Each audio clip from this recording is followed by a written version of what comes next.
In the Boardroom with Angelique du Toit. Very, very interesting story. And she has managed to look at purpose, passion, and then productivity. How do you find your purpose? How do you become passionate about it and then convert it to be productive? Angelique is a keynote speaker, a facilitator, and she encourages people to find their purpose and their passion, and in a meaningful way. She's an author of many books. So if we have a look at, I'm just going to move down to this. She's the author of 5 books, one called Turn It Around, Standing Tall, What Are We Waiting For, or What in the World Are We Waiting For, Pearls of Wisdom, and Like a Flower in the Field. And she's going to be sharing with us the lessons that she's learned through this. What's interesting is that it all began when she left school at the age of 14. Now, you normally don't look at somebody who's an author, especially of 5 books, and think it's somebody who's left school. She left school at the age of 14 after attending 13 different schools. So each time had to manage. And the story behind that is that her father wasn't very good with finances and was running away from creditors, and they followed along. So she lived in poverty initially and now in prosperity. She's now living in Italy. Also, she'll share with you a little bit of hardship around that, losing her partner, her life partner. She is the founding member of the Professional Speakers Association of South Africa. She won an award for the outstanding presentation by the Dale Carnegie Institute. She was the finalist in Miss South Africa in 2005 and won a couple of awards with that. So I want to hear from Angelique of kind of what happened initially, where she traveled around as a young kid and had to leave school, and how did she take that and become a success? We're going to run this session like we did before. We're going to talk for around about 45 minutes and then open it up for another 15 minutes of questions afterwards. So as we're going through this, if you have a burning question, you can put it in the chat and we'll ask it as we go along. But otherwise, you'll have an opportunity to talk one-on-one with Angelique afterwards and ask her questions. So before we get going, we always talk about our forefathers, what our forefathers did. And interesting is that Angelique, never mind the forefathers, she has 3 mothers, what she calls her 3 influential women in her life. And the one was her mother, the one was a choir lady, and the other was a multi-level marketing businesswoman. And all 3 of these women molded her into who she is today. So, Angelique, I want to welcome you to this, and I just want you to please just initially take us back, give us a little bit about your history, your personal history, and then how did you go from that to be able to build a business and to build and to write books and become as successful as you are? So welcome. Thank you, David, and thank you so much for that introduction. It is appreciated. I would have loved to have been Miss South Africa in 2005. That would make me a lot younger. It was Mrs. South Africa, but a wonderful experience nonetheless. Thank you for that wonderful introduction. And it's really an honor for me to be on your webcast this evening and to be connecting with so many lovely names that I see on my screen and many that I know and have walked a journey with. So I'm glad that they've tuned in as well. And so, yes, to get right to your question, David, life is a very interesting journey. And it has been wonderful to look back and acknowledge, first and foremost, that we are spirit, soul, and body, and that all 3 of those need to be connected together for us to be wonderfully, fully functional as human beings.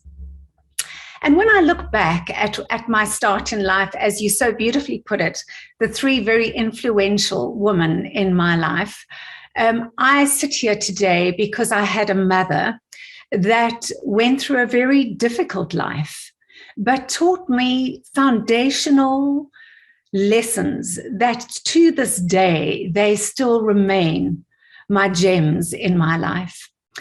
And we grew up in an environment where my father was very unpredictable, a lot of aggression, a lot of violence, a lot of not knowing what tomorrow would hold. I look at what's going on around the world today in terms of poverty, what is happening with the pandemic, and I realized that that was a large part of our life then. But the one thing she taught me was it did not matter how difficult things became. You never, ever give up. You never, ever quit.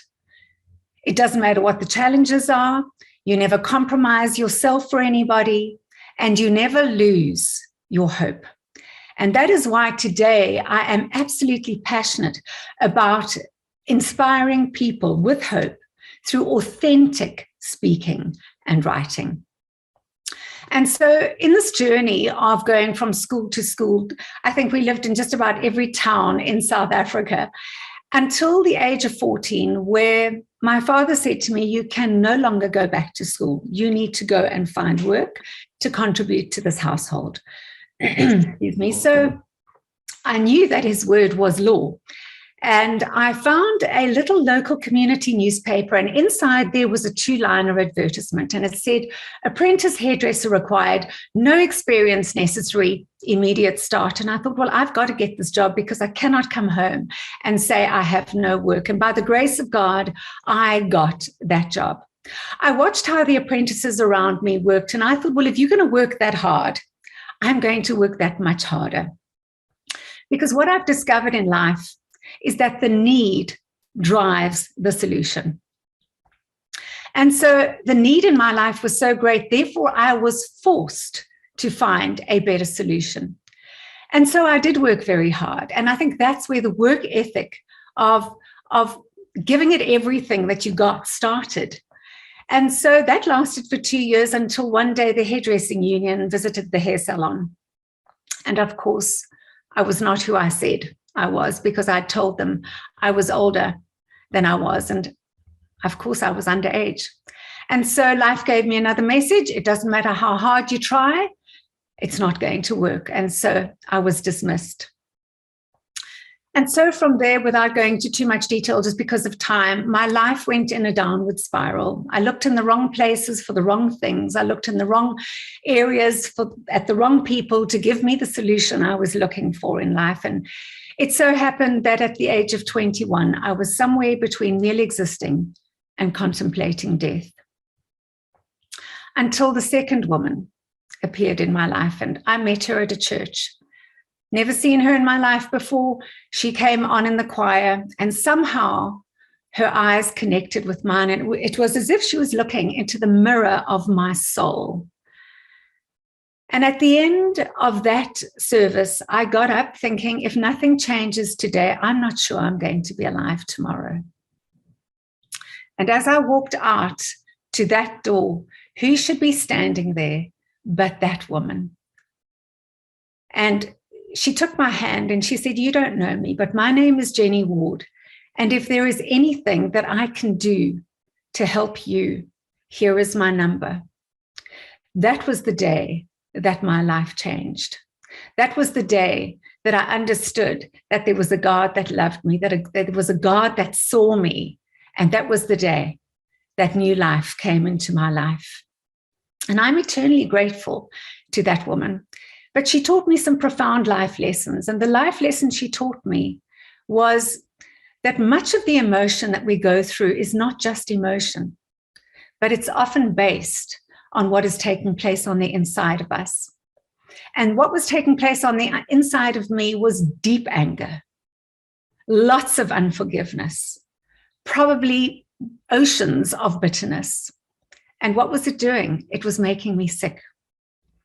And when I came to the realization that through forgiveness, through release, through living with a spirit of grace, I became so free in my own life that I built a business structure around that based on the platform that internal transformation is the key to having external impact.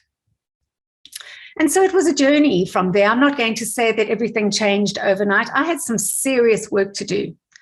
I had a very wounded heart that needed to be restored. And so as I grew in confidence and started to wonder what it was that I was going to do with my life, the third woman accessed my life. And she invited me to a business opportunity meeting. And knowing my background as I did, I wondered what on earth I was going to do at this business opportunity meeting.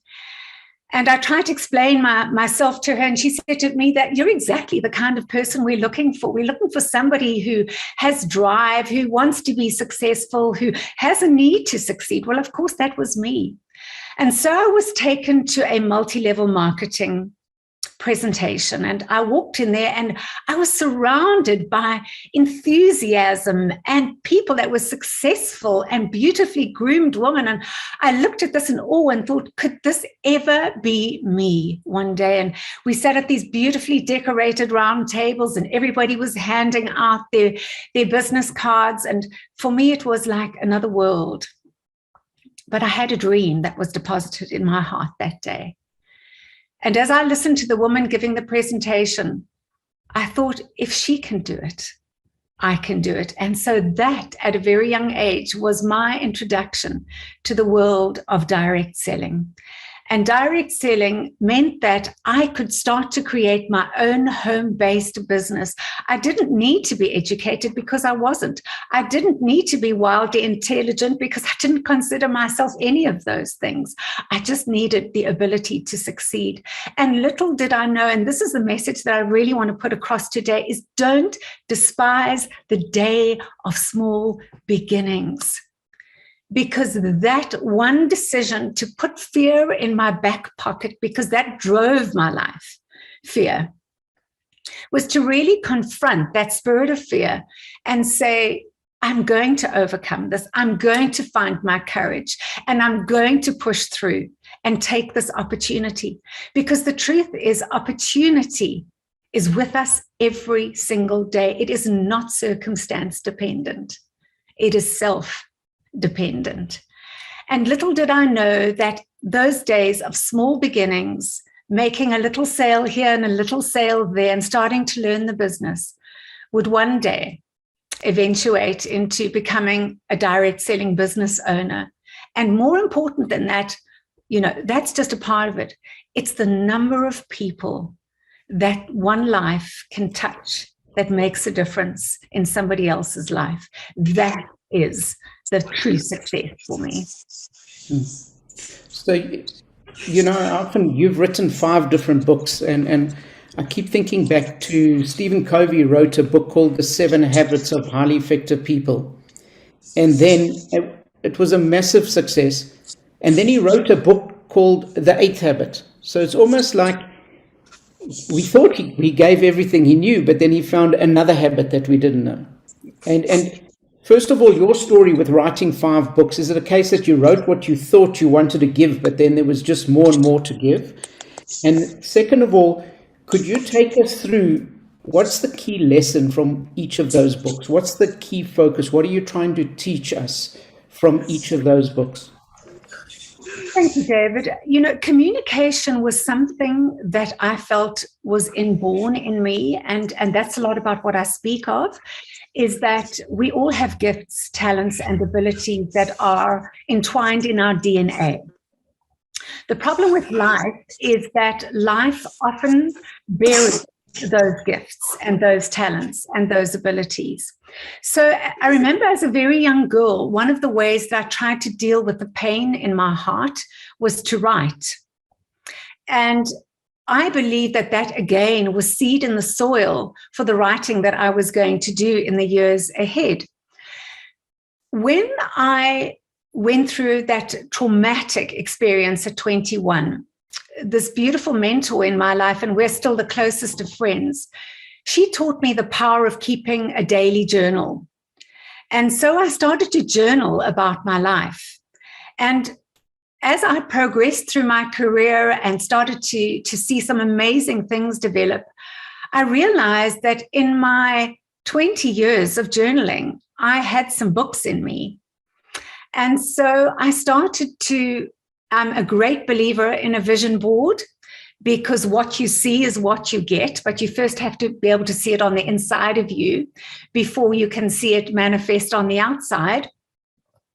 And so I realized that with these journals that I had, if I spent some time really putting strategy to them, I would be able to develop, well, what was going to be my first book. But the key lesson here, and for all of you tuning in, I guarantee you, you are working on projects right now, or you have dreams that you are pursuing, that every step of the way you're wondering, how am I ever going to do this? Or who's going to bother to read this? Or who's going to want to join my business? But the key is to just keep moving forward. And so how do you write a book? One word at a time. My first book was released in 2010. And that is called Standing Tall in a Falling World. And everything is, and to use a very expressive word, it was the release from my inner gut of everything that I had put together and learned over the years. So I speak about relationships. I speak about emotions. I speak about boundaries. I speak about business. It's what do you need to do? Because, you know, nobody else can go to the gym and do your push-ups for you. What do you need to do to become that woman, that man, that business owner, that parent? What is it that you need to do to go and build within yourself first to be able to stand tall, even when it feels that everything around you is falling? Because that's the full title of the book, is Standing Tall in a Falling World. And, you know, one of the things that I highlight in my second book, What in the World Are You Waiting For? Because that's a very pivotal question. What in the world are we waiting for? What has got to happen in our lives before we get the impetus or the sign or the signal that says, I'm going to do this? And the sadness is too many people wait for too long. You know, we camp at consideration, procrastination. I'll just wait when the children are older, when I have more money, when I've lost weight, when whatever it is, we camp there. And meantime, opportunities are passing us by. So what in the world are you waiting for is really based on a key learning that I experienced in my own life, going back to where I saw these very successful women passing out these business cards and thinking, I don't even have an education. Well, as I went through and I realized, well, what are you waiting for? You're not going to get an education now, so you might as well let people educate you, let life educate you, let business educate you. So while I don't have any high school education, I gave myself some degrees. My first degree is an MB-CHB, which is a medical degree, but mine is that I have been molded by challenges and blessings. And my second degree is a PhD, and that is that I'm just past having doubts and I'm past having disappointments. Because if we get stuck there, we're going to be asking ourselves for the rest of our lives, what am I waiting for? But never becoming our own solution. And in one of my seminars, there was this very beautiful Muslim woman. And as I was sharing a part of this teaching that I do, I noticed a tear rolling down her cheek. And she came to me at the break and she said to me, you know, your story has so resonated with me because it so aligns with mine. And she said, for years, I struggled with the fact that I didn't have an education. I left school when I was 13, but I knew I had a heartbeat for business. And she said, as you spoke today, I realized that I have been living my entire life with a BSc. I said, what is a BSc? She said, baking, sewing, and cooking. And I said, what are you going to do about it? And she said, well, after today, I'm going to give myself an LLB and I'm going to live life brilliantly. And so I think we need to ask ourselves today, no matter what is going on in this crazy world, is what do I want to give myself? Because if anything is going to be, it has to start with me. The one thing I speak a lot on is choice. And it was a choice to change. It was a choice to take opportunity. It's a choice to take the risk. It's a choice to get out of fear. It's a choice to pioneer a new pathway. And that's where Turn It Around comes in. And in fact, I'm working on a very exciting new project with Turn It Around, because I believe if ever there was a time in the world that we needed to shift perspective, it is now. And that book is all about shifting perspective, because if we can see it differently, we can approach it differently. And if we can approach it differently, we can get a different result. So, you know, those books are very close to my heart, because when you write about your life, you are taking a very vulnerable risk. But I know that I don't just write theory, and I don't write somebody else's ideas. I might use somebody else's quotes to support my idea, but I know that it's based on pure, authentic, key life lessons. So when you took your journal and you started writing this book, did you go through a publisher? Did you have it published, or did you self-publish? That's the one question. And the other question is, it's okay to say, stop having doubts and just do it. But how do you actually do that? Because we all have doubts with different things. How do you put those doubts aside? Because yes, everybody's got something holding them back. And you make it sound so easy, just put them aside. But how do you actually do that? Well, forgive me if I make it sound so easy, because it's anything but. And just to answer your first question, yes, I am a published author through a publishing house. But my initial journey was self-publishing. And it's amazing the lessons that you learn when you self-publish. And a lot of that I'm actually going to be bringing into a future project that I'm working on. It's not easy, David. And I think that's part of the challenge that makes you who you are. I always say that faith is spelled R-I-S-K, because faith is a risk, because you're often dealing with situations that you have no control over. So control is actually an illusion. So when you make peace with the fact that I cannot control the pandemic, I cannot control the weather, I cannot control my children, I cannot control my partner, I cannot control the economy. The only thing that I can control is myself. Therefore, I've got to become my greatest cheerleader. So when I say to you, and I might have said it so effortlessly, when I said to you, I had to put fear away. The thing with fear is false evidence that appears so real that you do not believe that you can either do something, overcome something, that it is not this big giant. And so that is why we've got to turn around our perspective.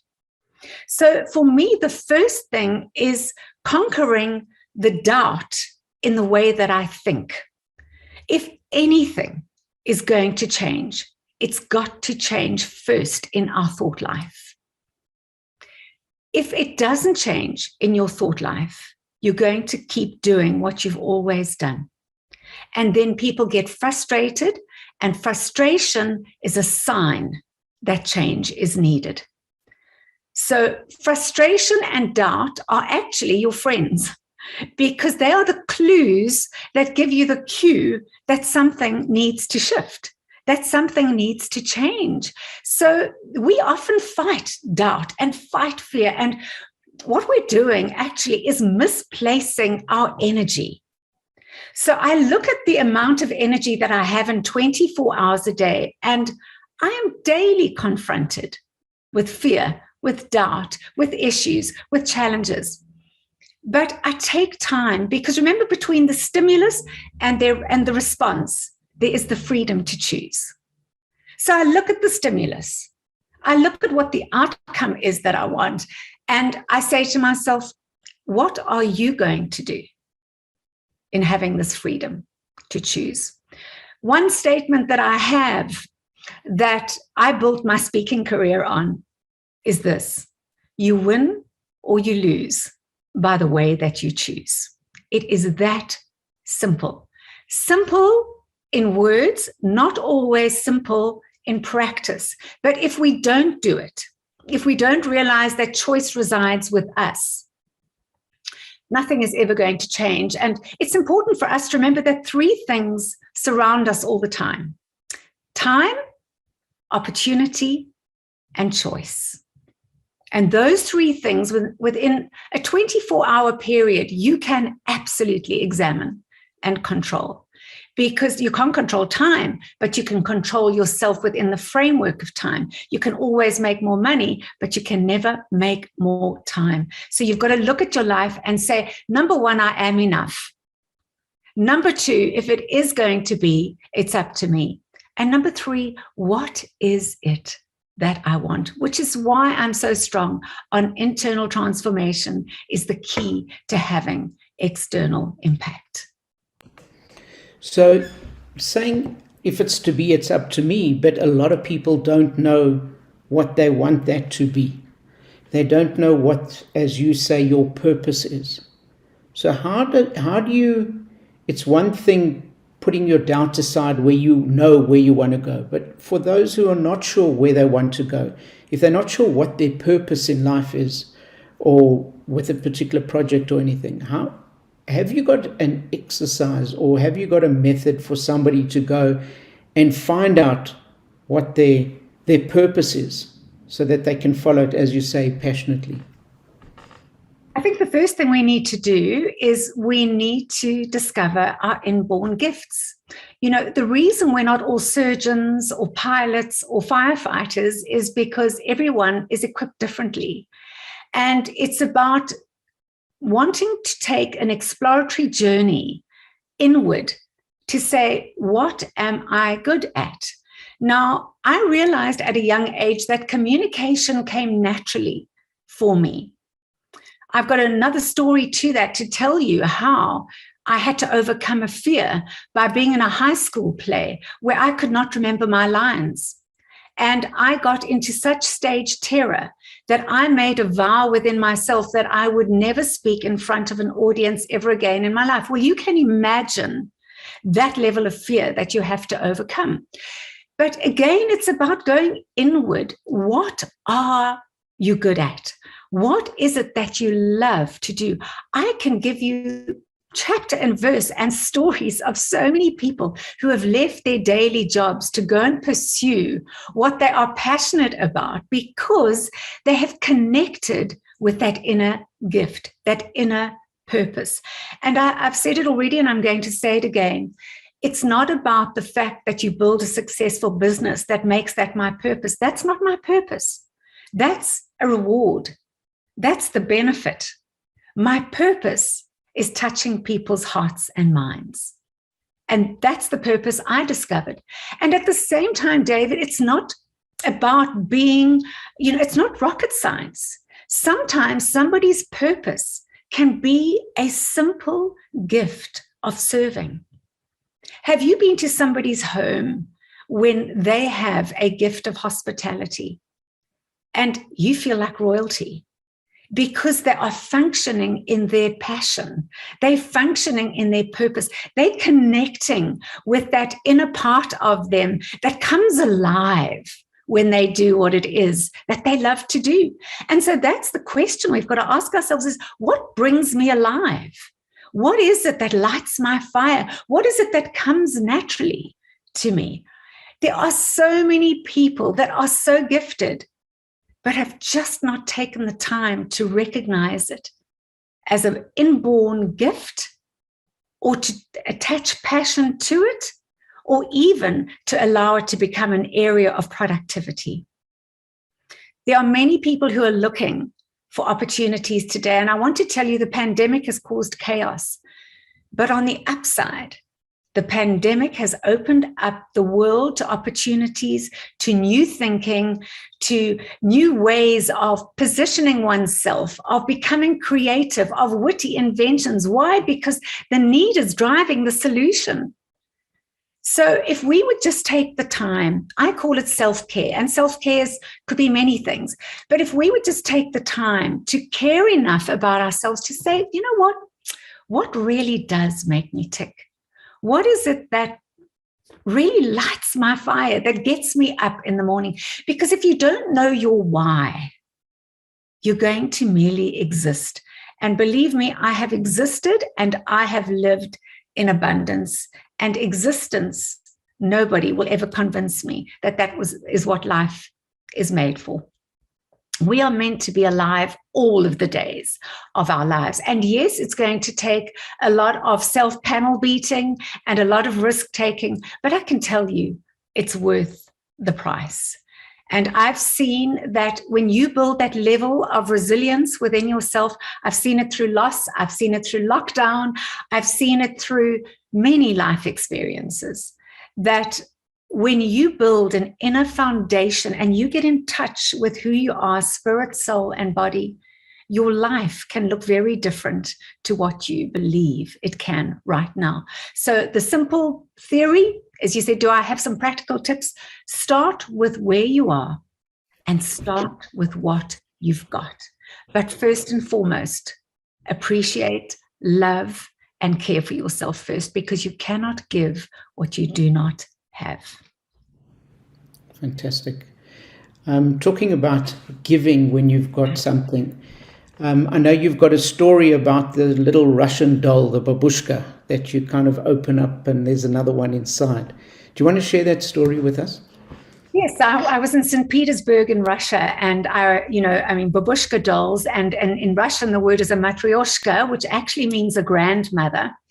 And I was just so enamored with this whole concept of the babushka doll, because it instantly spoke to me of identifying the potential in someone. Because a babushka doll starts off with the tiniest little doll, and it fits into a bigger doll and a bigger one and a bigger one. And some of them in that store were 1 meter high. And being a great studier of human behavior, I looked at this babushka doll as such beautiful symbolism to say, isn't that what leadership is all about? Is that this matryoshka, this grandmother, goes into herself and into her generations and into her children and her grandchildren. She builds in foundation, she builds in structure, she builds in self-belief, she sees the potential. And that's really what we're all called to do, is to see the potential in one another. And so for me, that whole art of the babushka doll is a beautiful example of life leadership. Because for me, leadership is, sure, you've pioneered a way for others to follow, but you've held on to somebody else for them to get you to where it is that you've got. So you in turn need to turn around and bring along those people with you. It was Ogilvy Mather, the advertising company, that had this beautiful theory that really stimulated this whole training that I do on the babushka doll. And that is, if we employ people smaller than ourselves, we will become a company of dwarves. But if we employ people greater than ourselves, we will become a company of giants. And that is where collaboration comes in. That is where, one of the things that I talk about in leadership is a round table. What is so special about the round table is that it has no head and it has no ends. And so we need to get around a table and invite collaboration, because people are sitting with gifts and ideas and talents that you may need in your business that could take you to a level that you've not experienced before. So for me, the babushka dolls are a very precious part of my key learnings in life. Fantastic. Thank you. I'm just, Robin just made a note on the chat saying, it's not your why if it doesn't make you cry. So I think she's saying what you're saying, that you need to feel it very deeply. She's absolutely right. Because I want to say at the same time, as much as you know your why, you've got to recognize your lie. What is the lie that you tell yourself that you can't do it? And I think that's why your why makes you cry, because you suddenly realize, and I know Robin very well. She's very, very dear to my heart. She's been in our direct selling company, and she's just gone on to be a giant of a businesswoman. And she's this inky ball of dynamite, but a phenomenal businesswoman. And you know, when she says it makes you cry, I've watched that journey in her life. Why? Because she's connected her gifts with her passion. And it goes beyond just creating a phenomenal business. And I mean, it's a multi-million business. It goes into touching the lives of other people. So she's a perfect example of the babushka doll. Great. And when you say if it must make you cry, I think of a story that with my kids, I've got 2 young kids, and somebody was crying, and they said, but why are they crying? And we had to tell them, no, those are happy tears. So you can actually cry. You've got sad tears and happy tears, and this cries when you find your passion. Those are the happy tears. Another analogy or another thing that you have is the halt. You have a concept called halt. Somebody told me today, in fact it was Tracy told me earlier, that spoke to her. Could you just talk us through that? Sure. I'll just give you a background as to why I use it so strongly in my life. And that is that 2 years ago, I lost my husband unexpectedly. Super fit, healthy, amazing human being. We did life together. We were in business together. We were life partners.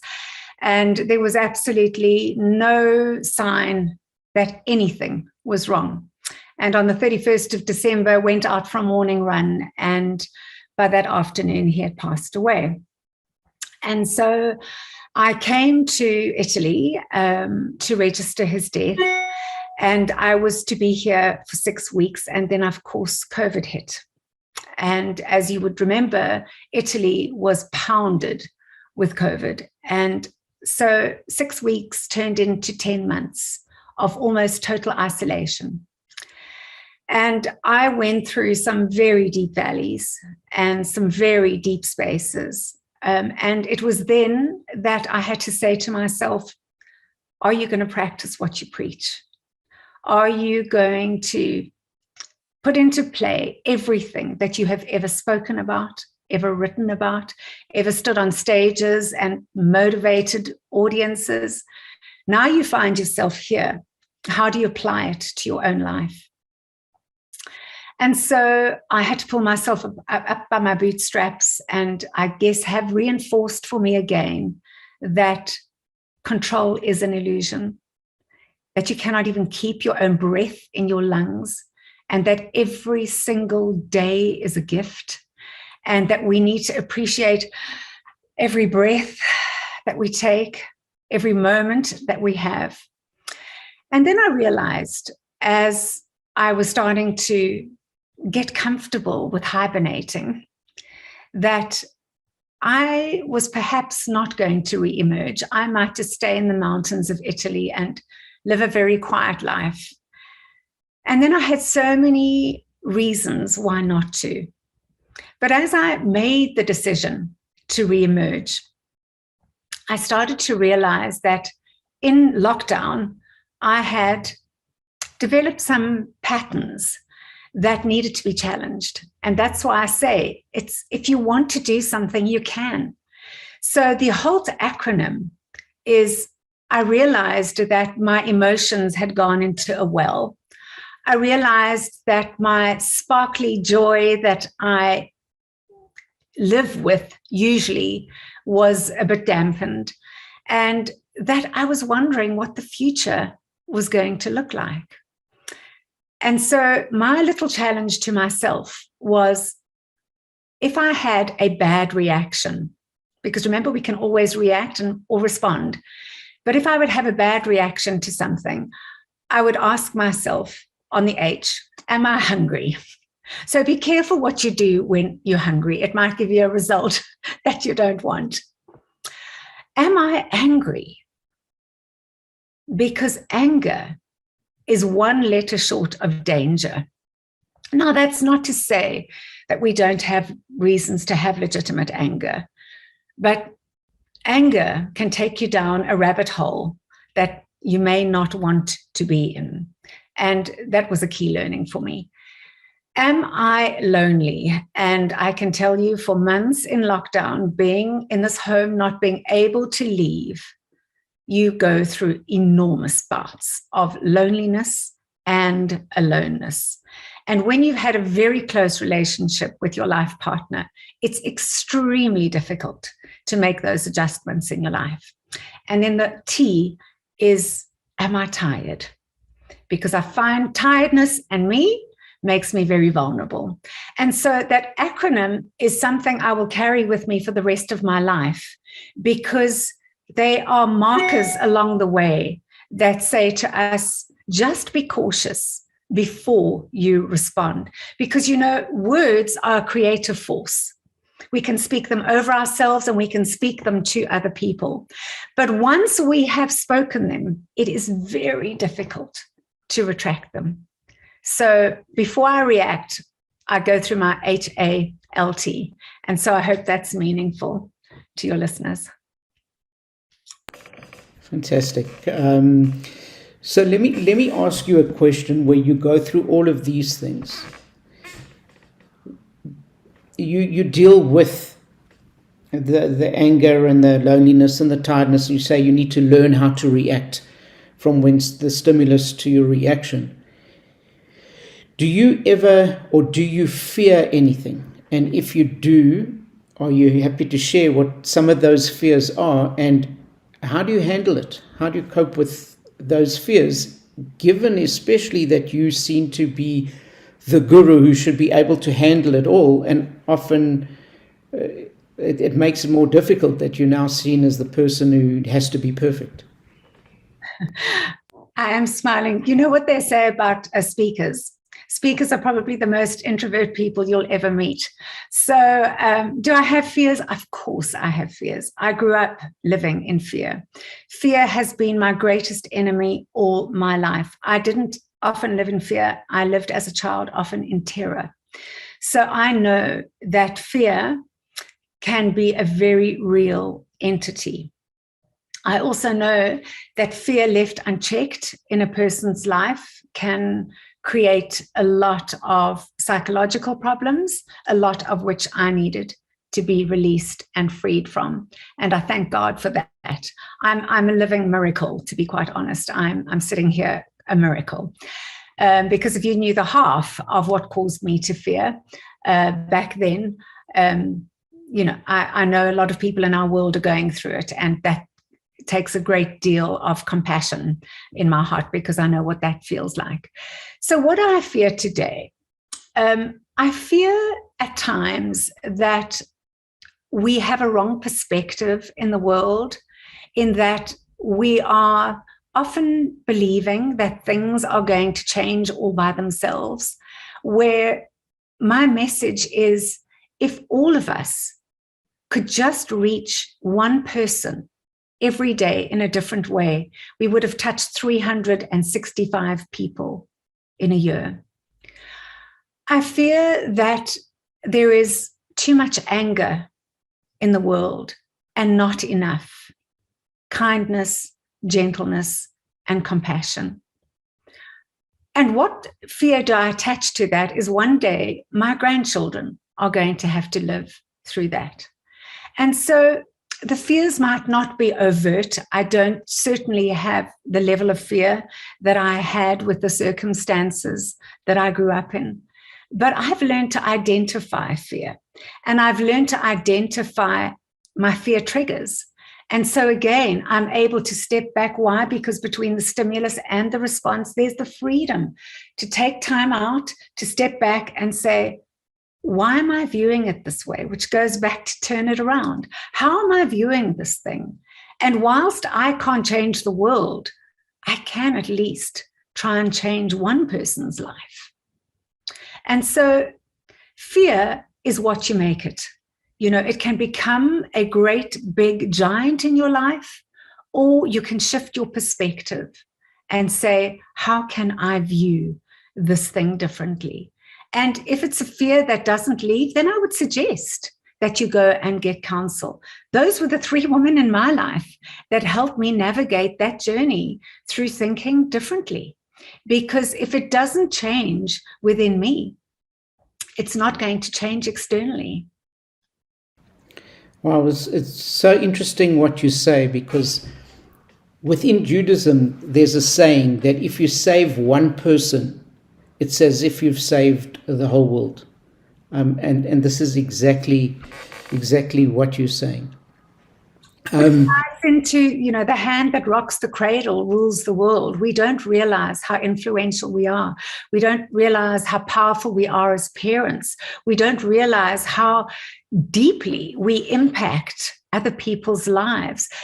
The sadness is that too many of us are so busy fighting our own giants that we forget how influential we are. And my biggest prayer and my greatest desire is that people could just come out from under the debris and really see themselves as God has created them to be, far greater than anything we could think or imagine, that they might go out there, find that purpose, live in their passion, and become more productive with it. I don't believe in retirement. I believe that you need to be refired, because your life is not over until it's over. So my idea to just hibernate, I was never going to live with that, as much as I wanted to just actually run away from life at times during the last 2 years. So here's another quote for you, based on what you just said. When you get fired, get refired. So, and it's about finding something else. There's a question from Sharon, and she says, which book should I start reading? And I think that speaking to an author about which of the 5 books should I read is almost like asking a mother, which is your favorite kid? But is there an answer to that question? They all have their own focus. I think it depends what her need is, and maybe she'd like to inbox me that or email me that, and I can point her in the right direction. But I would say Standing Tall in a Falling World is really finding your inner grit. What in the world are you waiting for is actually my life story in the raw, and Turn It Around is about shifting perspective. Pearls of Wisdom is a daily devotional, very inspirational, just gives you that on the run, day by day for 365 days of the year. Just a pearl of wisdom to say, okay, I need this today. And then Like a Flower in the Field is a book I co-authored with other brilliant authors. And it really is about the study of women who have made a difference in a time long ago, but very relevant for today. So I am going to open it up just now for anybody who's got questions, but just a quick question from myself before people can unmute themselves and ask the questions. If you're looking back and you're 99 years old and you're about to receive a letter from the Queen saying, happy 100th birthday, what do you want to look back on and think, this was my greatest achievement? A woman who loved God and a woman who loved people. Wow. And a woman of deep, deep gratitude. I have experienced oceans of grace in my life. I should not be sitting here today, but I am. So you're living in that world of just gratitude, an attitude of gratitude, basically. I am. Fantastic. Excellent. Is there anybody on the call who would like to ask any questions rather than type it in the chat? You can unmute yourself. So there are lots of comments coming through about thank you, amen, you are such a beautiful person. So you've got, obviously, as it is, touching a chord with everybody. So I'm going to look at until somebody does ask a question, I want just look at three different things. Is it the same message that you're giving wherever you are in your life at different ages, or does your message change per age or per stage? Is it a different message for a 20-year-old, a 50-year-old, a 80-year-old, or does it depend where that person is at? I've done a lot of talks at high schools, and of course I have to re-engineer some of the content for that age group. My passion really is talking to adults because we've all been on a journey. I think probably one of the best ways to answer that question is when I had my first book released, I was asked to go and speak to prisoners in maximum security at a prison which they call Sun City, and it's not because it's a fabulous place, it's because the lights never go out. It's one of the biggest prisons in Johannesburg. And I had to again put fear in my pocket and go and speak to these people who were supposedly in a rehabilitation program. And I met the most amazing people. It was a 6-week program that I volunteered for. And I met people in there who were lawyers, who were bankers, teachers, mothers, extraordinary people.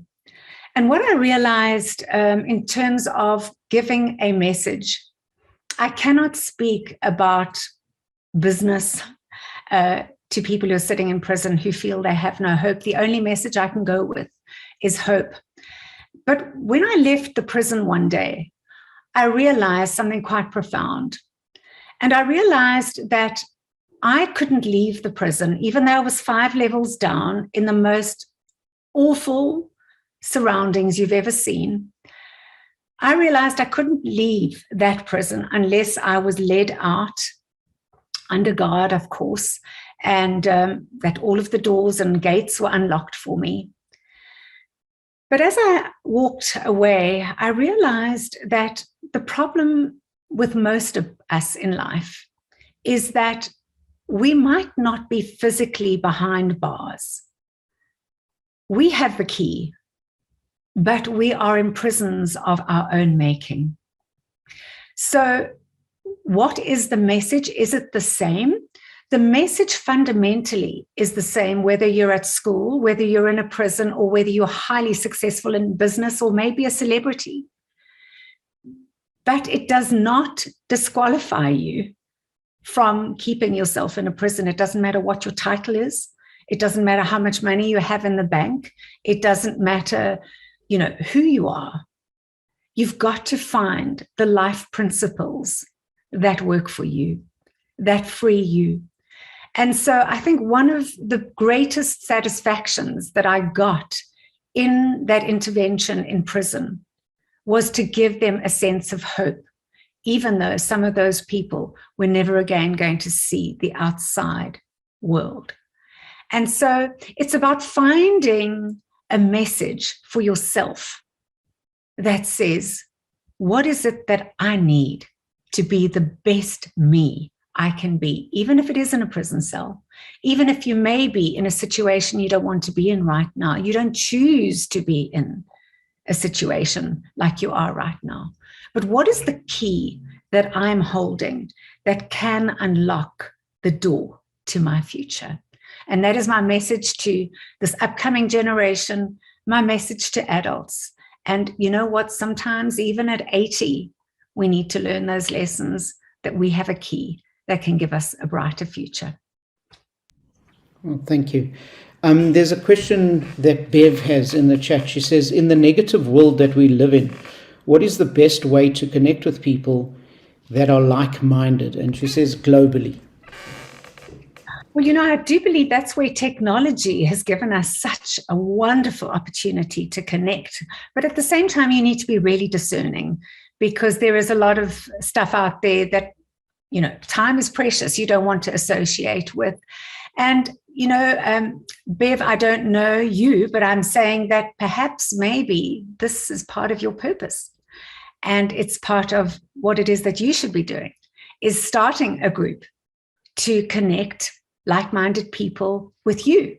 And you could start an entire movement and there would be nobody else in the world more happy than me, because that goes back to, if I touch one life a day, I've touched 365 lives in 1 year. And so who knows how many people those people go on to touch. So I would take that for me as a clue. I believe that life gives us clues along the way. And if we follow them, they lead us to our destiny. So, the clue is the cue to do something about the question. Wow. I think you've just given us the lesson. If it's to be, it's up to me. And you've taken that and said to Bev, well, if you want to do it yourself. I think that's fantastic. So you spoke about your three mothers, and I think that links beautifully to your spirit, soul, and your body. And I just want to thank you for sharing your story and the hardships as well, and for just I just found that it was just, you were just pouring out all these pearls of wisdom, and I couldn't write them down fast enough. But for me at the end, I think what you said, to sum it up, one of the key things that stood out for me is the key is finding the best me. And kind of that's part of the message that come through for me. And I often find that a lot of these things, different people will take different things out of it. And I think you've given so much that everybody can draw what they need to draw out of this talk. So from not so sunny South Africa at the moment, but from a load-shedded Joburg, we got load shedding at the moment, to your high area in Italy, I just want to thank you so much for your input and for being you and for sharing what you have. And I've no doubt that you're having an impact, and maybe it's more than just one person every single day. Maybe it's a lot more than that. So, and just today, I know you're impacting all of us. So once again, thank you so very much for sharing who you are. Thank you, David. It's been my privilege, and thank you for having me on your webcast. I deeply treasure it, and it will go down as another wonderful experience in my life. So thank you. Thank you.